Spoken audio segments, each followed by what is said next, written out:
क्या हाल चाल है यार। Welcome back. आई होप आपने जो एंड टू एंड प्रोसेस है घर खरीदने का अमेरिका में वो देखा होगा, जिससे कि हो सकता है आपको कुछ इंसाइट्स मिली हो। पिछले वीडियो में मैंने बात की थी कि कैसे आपको मेंटली प्रिपेयर होना है घर खरीदने के लिए। इस वीडियो में बात करते हैं कैसे कैसे आपको प्रैक्टिकली रेडी होना है घर खरीदने के लिए, ताकि आपको बाद में सरप्राइजेस ना हो, स्ट्रेस ना हो। तो उसमें सबसे पहले बात करते हैं कि जो सबसे मेन चीज़ है वो ये कि प्रैक्टिकली क्या आप रेडी हो उस टाइम पे घर खरीदने के। फॉर एग्जांपल कि आपका क्रेडिट स्कोर फ़िलहाल कितना है, क्योंकि जो क्रेडिट का स्कोर है वो उसका डायरेक्ट रिलेशन है कि आपको कितने इंटरेस्ट पे घर मिलेगा। तो आई वुड हाईली रिकमेंड कि आपका अगर जस्ट इन केस, वैसे नॉर्मली मैंने देखा है कि H1B पे जो लोग होते हैं उनका क्रेडिट अच्छा ही रहता है, लेकिन जस्ट इन केस आपका अगर क्रेडिट इस टाइम पे किसी भी वजह से कम है तो you should work it out practically. This is my experience, this is my recommendation कि पहले आप अपने क्रेडिट पे काम करो, जिससे कि आपको आगे जाके बहुत फ़ायदा मिलने वाला है। दूसरी चीज़ जो होने वाली है रैशनली एक ये भी प्रिपेयर करके चलो कि assuming if you are renting you would need to break your lease, which means जैसे हम यहाँ पे रह रहे थे, हमने घर खरीदा। इनफैक्ट मैं अभी भी ये वीडियो अपने अपार्टमेंट में बैठ के बना रहा हूँ। तो हमारा यहाँ पे रेंट था 1800, तो हमारे यहाँ पे 2 महीने का रेंट देना पड़ता है 3600, और 1 महीने पहले आपको बताना पड़ता है। हालांकि हमारा कुछ टाइमिंग इस तरह का रहा कि हमारी अपार्टमेंट की लीज ख़त्म होगी 6 जनवरी को। तो हमारे पास, हमने सोचा कि रादर देन नोटिस दे के और इतना पैसा देने के बराबर ही यहाँ पे चलाए रखते हैं लीज। तो but in your case too, I mean if you are super lucky then you would have a coincidence कि आपको यहाँ मकान मिला, यहाँ पे आपका अपार्टमेंट का लीज पूरा हुआ। जनरली इतना होता नहीं है। तो बी प्रैक्टिकली प्रिपेयर्ड और count the money that you would be paying to break that apartment lease, depending on कहाँ पे रहते हो। वो 2 महीने का है अपार्टमेंट लीज, ब्रेक है कितना है, तो वो प्रैक्टिकली उसके लिए एक सरप्लस या अपनी कैलकुलेशंस में वो ऐड करके रखो। तीसरी चीज़ जो कि है कि कितना आप अफोर्ड कर सकते हो मॉर्गेज, ये जानना बहुत ज़रूरी। May be let me share my screen and let's do it together. Okay, here is my screen. Here is an incognito window. So let's do mortgage calculator. ठीक है, I think I think this is from Google itself. So maybe we can start using it. This one. तो let me move myself here. तो उसमें आप क्या कर सकते हो कि जैसे यहाँ पे ये बोल रहा है कि include taxes and fees, so let's do that. और यहाँ पे आपके पास 2 ऑप्शन है, एक है कि मंथली पेमेंट के बेस पे आप कर सकते हो, दूसरा आप परचेज बजट से कर सकते हो। यहाँ पे फॉर एग्जांपल आप डालोगे जो होम के डिटेल्स, उससे आपको पता चलेगा कि आपकी मंथली पेमेंट कितनी आ रही है। दूसरी तरफ कई लोग उल्टा भी करते हैं कि कई लोग सोचते हैं कि मैं मंथली लेट्स से $3000 अफोर्ड कर सकता हूँ अपनी घर की किस्त के लिए। तो उसमें आप परचेज बजट में जा सकते हो। यहाँ पे आप अपनी डिटेल डालोगे कि फॉर एग्जांपल इतना मैं मंथली अफोर्ड कर सकता हूँ, तो आपको बोलेगा आप परचेज बजट कितना है। तो दोनों ही एक बार फटाफट से ले लेते हैं। लेट्स से मैं होम प्राइस लेता हूँ, लेट्स से 9,05,000 का जो मैंने ख़रीदा। ठीक है, डाउन पेमेंट मैं बोलता हूँ मैं पूरा 20% कर रहा हूँ। आप अगर यहाँ पे कम करते हो, लेट्स से मैं यहाँ पे डालता हूँ 1,20, तो आप नोटिस करोगे कि यहाँ पे वो प्राइवेट मॉर्गेज इंश्योरेंस जो PMI होता है वो ऐड कर देता है। Because if you pay less than 20% then mortgage company will charge you this. It really depends. I mean, very hard to just come up with one bullet point here. But if you can, then the recommendation is to always पे 20%, क्योंकि ये जो PMI का mortgage का जो insurance है ये usually थोड़ा सा कॉस्टली रहता है। अब आप अगर एनालिसिस करोगे कि ठीक है, rather than making 20% down, why don't I पे 10% down and rest 10% I invest in stock so that I can get better returns. It might B a good idea, it might not be a good idea, but अगर मैं आपकी जगह पे होता हूँ, in fact मैंने भी ये सोचा था, तो थोड़ा मैंने कैलकुलेशंस किया। लेकिन एक चीज़ which really stuck with me is stock market में होता क्या है कि लॉन्ग टर्म में फ़ायदा होता है if you are patient enough, and I personally have witnessed it. मैंने ऑलमोस्ट $6.5-7 लाख मेरे स्टॉक मार्केट में आज की डेट में लगे हुए हैं, तो आई रियली मीन इट। लेकिन ये वॉलेटाइल ज़रूर है मार्केट, ठीक है, ये ऐसे ज़रूर जाती है। इसमें ऐसा नहीं है कि ये आपके साथ होगा या नहीं होगा, ये सर्टेन है that has to happen one day. वो वन डे कल है, 1 साल बाद है, 6 महीने बाद है, वो किसी को नहीं पता। जब रिसेशन या कोई भी मेजर ऐसा स्ट्रोक आता जैसे कोविड आया था, then market may take couple of years to like come back. At an average अगर आप हिस्ट्री उठा के देखो पिछले 100 ईयर्स का, then it took average of 18 months for a market to recover from some sort of big recession time. तो इसका मतलब ये है कि उसमें वोलेटाइल है, तो वहाँ पे आपको 1 साल में प्रॉफिट होगा नहीं होगा, इट्स डाइसी। लॉन्ग टर्म में होगा, absolutely, this is what my belief is. But यहाँ पे जो आपका मॉर्गेज पे पीएमआई पे इंटरेस्ट जा रहा है, that is certain, you have to pay it. So इसलिए ये ज़्यादा इंटरेस्ट वाला होता है और ये सर्टेन है, ये होना ही होना है। स्टॉक में आपको 1 साल बाद प्रॉफिट होगा नहीं होगा, डिपेंड्स ऑन मार्केट उस टाइम पे कैसे रिएक्ट करता है। So if you can afford it, I would highly recommend you to make 20% down and save this high interest private mortgage insurance. ठीक है, तो यहाँ पे मैं अपने इस पे आ जाता हूँ। मैंने पूरा 20% का डाउन पेमेंट किया लेट्स से, ठीक है। 30 साल का मैंने लोन लिया। यहाँ पे आप इंटरेस्ट डाल सकते हो। आप इंटरेस्ट, अब आई अंडरस्टैंड कि when you are at initial stage you do not know how much interest rate you would be getting, so simply just Google it and based on your credit score, it's easy to just get a ball park idea कि कितना आपको मिल पाएगा। तो जैसे for example अगर range मिल रही है आपको 2.7 to 3%, so just take 3% being conservative, और मे बी बीच का उठा लो जिससे थोड़ा आपको आइडिया मिल जाए। ठीक है, फॉर एग्जांपल मेरे को यहाँ पे लेट्स से मिला 2.375 का लोन, तो मैंने यहाँ पे ये डाल दिया। अपना आप क्रेडिट स्कोर चूज़ कर लियो, जैसे लेट्स से हम ये कर लेते हैं, मेरा आई थिंक इतना ही था उस टाइम पे। और प्रॉपर्टी टैक्सेस कितना डालना है ये गूगल सिर्फ अपनी इस कैलकुलेटर में अपनी कैलकुलेशन के हिसाब से कहीं से लेके आ रहा है।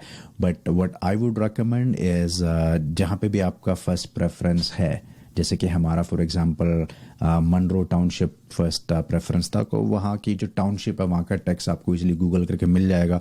लेट्स से मैं यहाँ डाल देता हूँ 2.11, ठीक है, ले नहीं रहा 2.11, राउंड फिगर में लेना है इसको। यार मैं I am actually putting the amount. हाँ, तो मैं property tax let's say 9 lakh है, तो 9 लाख का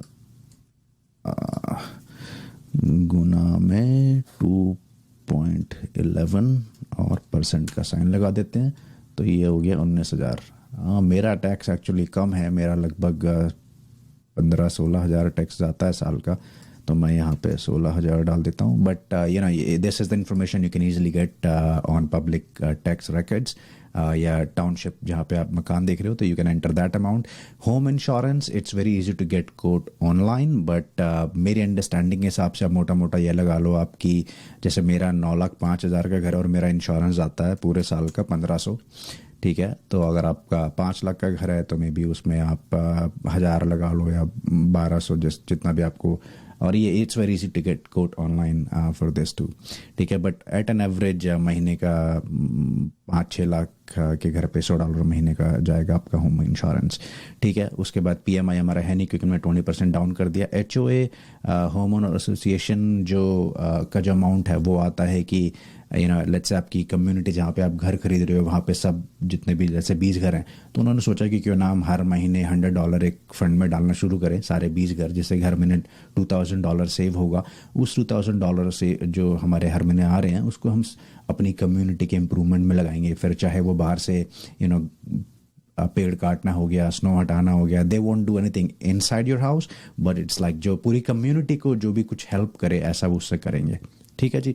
तो ये अगर आप, और ये जब आप घर देखोगे ज़िलो पे, रेडफिन, रियल्टर, जहाँ भी, वहाँ पे लिखा होगा यूजुअली कि होम ओनर एसोसिएशन या एचओए इस घर पे अगर है या नहीं है, और है तो कितना, वो यहाँ पे डाल सकते हो आप, ठीक है। तो इस हिसाब से मेरे को ये बता रहा है कि मेरा जो मंथली इंस्टॉलमेंट है वो आएगा 4272, जो कि जिसमें से लोन की जो प्रिंसिपल और इंटरेस्ट है वो 2814 है, और टैक्सेस एंड फीस इतना है। अब इसमें एक दो चीज़ें छोटी छोटी और होंगी, जैसे कि फॉर एग्जांपल आप कुछ ओवरहेड्स हैं जिसका आप कैलकुलेट कर सकते हो एडिशनल, जैसे कि आप जब घर में जाओगे तो आपके घर में हीटर होगा, एसी होगा, रूफ होगा, बहुत सारी और भी चीज़ें होंगी जिसका आप इंश्योरेंस या वारंटी लोगे, जिसको बोलते हैं होम वारंटी, वो आप अलग से लोगे, उसका भी कुछ कॉस्ट आएगा। जैसे जो मैंने लिया हुआ उसका आई थिंक उसका $100 पर मंथ आता है।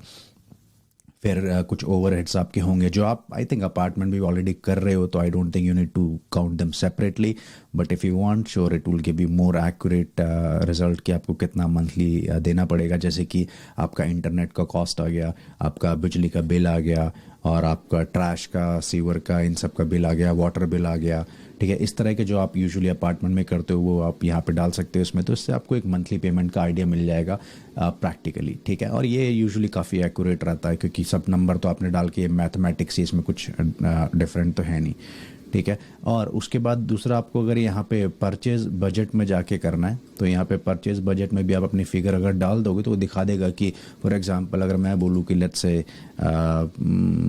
मैं डाल देता हूँ कि $1.5 लाख, ठीक है। ये मेरी एक H1 पे एवरेज जो सैलरी रहती है, ठीक है। मंथली डेप्थ में डालता हूँ, मेरी कार की किस्त जाती है 765, डाउन पेमेंट लेट्स से मेरे को करना है $1 लाख, ठीक है।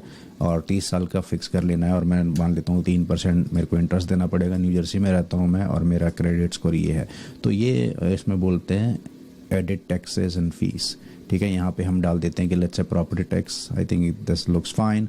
होम इंश्योरेंस मैं डाल देता हूँ कि मेरा पूरा साल का आएगा 1200। PMI हमें नहीं भरेंगे हम, क्योंकि हम 20% डाउन पेमेंट कर रहे हैं।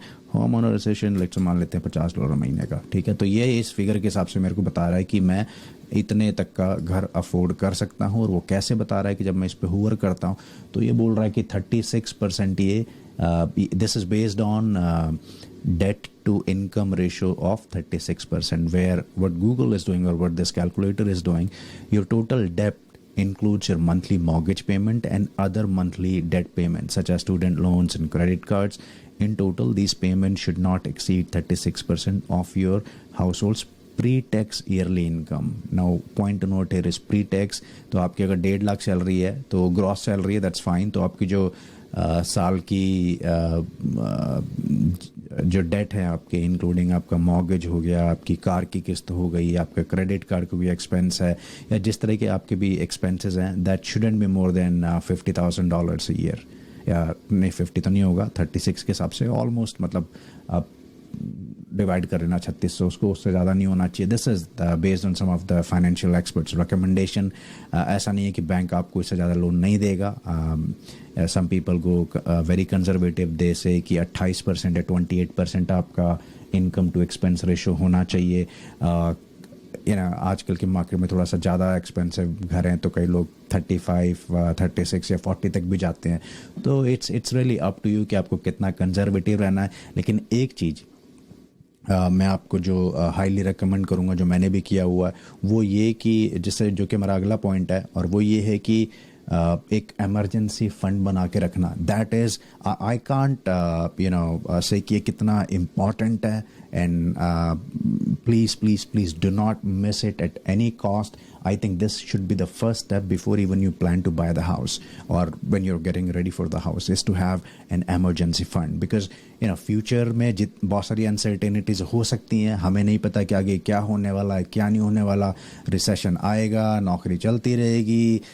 One side I do say that do not worry about things, but other side I would also say that you should be prepared. And how you can be prepared? By creating an emergency fund, ठीक है। और emergency fund में हमें क्या करना है, simple सा, एक हमें मे बी लिक्विड फंड होना चाहिए, वो जहाँ पे लिक्विडिटी ईजी हो। ऐसा नहीं कि आपने कुछ प्रॉपर्टी खरीद के रख ली दूसरे इंडिया में, जिससे कि आपने बोला कि ये मेरा इमरजेंसी फंड है, because it's not that liquid enough. It might take time. I am not saying that bad, but personally I believe that emergency fund should have liquidity so that I can sell it whenever I need to।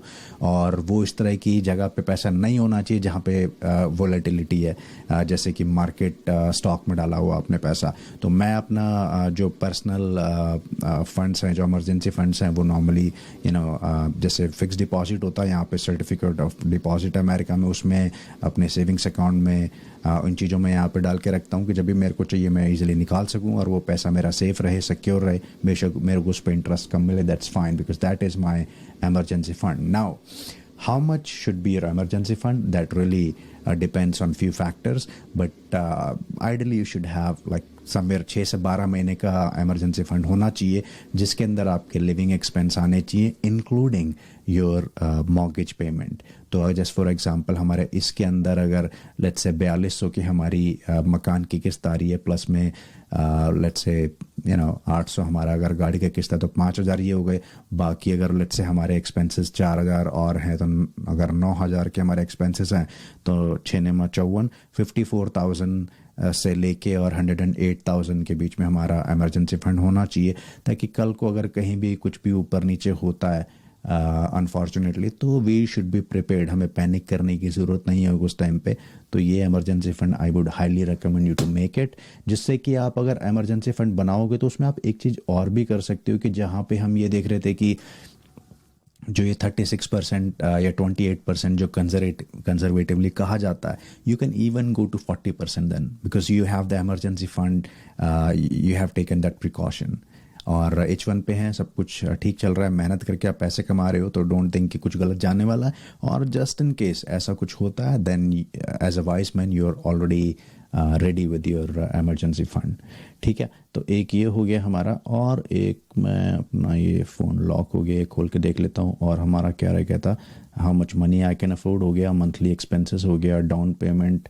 या down payment मैंने जैसे recommend किया आपको कि B form कि कितना करना है, recommendation is to go with 20%।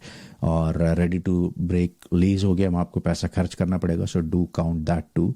और इमरजेंसी फंड की हमारी बात हो गई है। एक थोड़ा सरप्लस आपको रखना पड़ेगा बिड के लिए, specially I am not sure when would you be watching this video, I am creating this in the Q4 of 2021, depending on when you are watching it. अगर मार्केट हॉट है जैसे अभी है, तो ideally you should have some surplus so that you can make winning offers on the houses that you like. ऐसा ना हो कि आपने 5 लाख का आपका बजट है, आप 5 लाख का घर खरीदने गए, आपने घर 5 लाख का देखा, उसका आस्किंग प्राइस ही 5 लाख था, आपने 5 लाख दिया, आपके हाथ घर नहीं आया क्योंकि मार्केट हॉट है, किसी ने आके 5-20 प्राइस डाल दिया, उसको मिल गया। सो हमने जब स्टार्ट किया था हमें यही लग रहा था कि ऐसा होने वाला है, लेकिन it took us some time to learn कि भाई जितना घर की कीमत है उतने में घर नहीं मिलेगा इस मार्केट में। सो जैसे हमने ये वाला जो मकान ख़रीदा है, मार्केट में आया था शायद 839 या 840 का, और हमने 9.5 इसके दिए हैं, तो ऑलमोस्ट 65,000, जो कि कितना हो गया 9.5 का 90 45 5%, मतलब 6-7% हमने ऊपर दिया, तब हमें घर मिला ये। तो it might be difficult to digest कि इतना पैसा आपको एक्स्ट्रा देना पड़ेगा, but it is what it is in this market. So be ready, otherwise you will have some stress, especially when you like the house, you are so much emotionally attached to it, but because your offer was not good enough, somebody else would take away that house from you and you might feel disappointed. So to avoid that, make sure you have some surplus with you. Now how much surplus should you have, that really depends on where you live, but ideally try to have 5 to 8% with you. ठीक है जी, I think ये कुछ points थे जिनसे कि आप practically अपने आप को प्रिपेयर कर सकते हो घर खरीदने के लिए। अगले वीडियो में बात करेंगे कि कैसे घर खरीदने के लिए क्राइटेरिया बनाना है, जो कि बहुत इंपॉर्टेंट है, जिससे कि आपको क्लैरिटी रहेगा। इसी के साथ आप जहाँ भी रहें खुश रहें, तनाव न लें। मैं प्रे करूँगा, आपको विश करता हूँ गुड लक कि आप को अपने सपनों का घर जैसे हमें मिला है, भगवान आपको भी जल्दी से दिलाए। और जब भी मिलेगा तो please come back to this video or anywhere and just let me know that you bought the house, और कैसा आपका एक्सपीरियंस रहा। I will be personally very happy to hear कि आपको घर मिल गया। हमने बहुत ऐसे टाइम निकाला है, हर रोज़ सोचते सोचते कि यार इस 2 बेडरूम के अपार्टमेंट में इतनी जगह नहीं है, सामान कहाँ रखें, 2 बच्चे भी हैं, एक मैंगो हमारा डॉग भी है, तो बहुत मुश्किल होता था। जब घर मिल गया तो बहुत अच्छा लगता था। तो जब मैं किसी सुनता हूँ कि भाई उनको घर मिल गया है, तो मेरे को पर्सनली बहुत अच्छा लगता है। ठीक है, क्योंकि घर तो हमेशा सपनों का होता है, और लोगों को लगता है कि 4 दीवारी है और इतना ब्याज देंगे, इतना स्टॉक में डाल देते हैं, ये फ़ायदा रहेगा। लेकिन somehow I feel it's an emotional decision, and if I will need to rebuy the house, I will again go with emotions, not with analysis. Of course मैं ऐसे बेवकूफ़ों की तरह नहीं कि सामने वाले ने मांगे तो कुछ भी दे दिया, बट मेरे को लगता है it's still an emotional decision. चलो अभी मैं और ज़्यादा बात नहीं करूँगा इस वीडियो में, पहले बहुत बड़ा हो चुका है। तो अगली वीडियो में मिलते हैं, क्राइटेरिया की बात करते हैं घर खरीदने के। Take care, bye bye.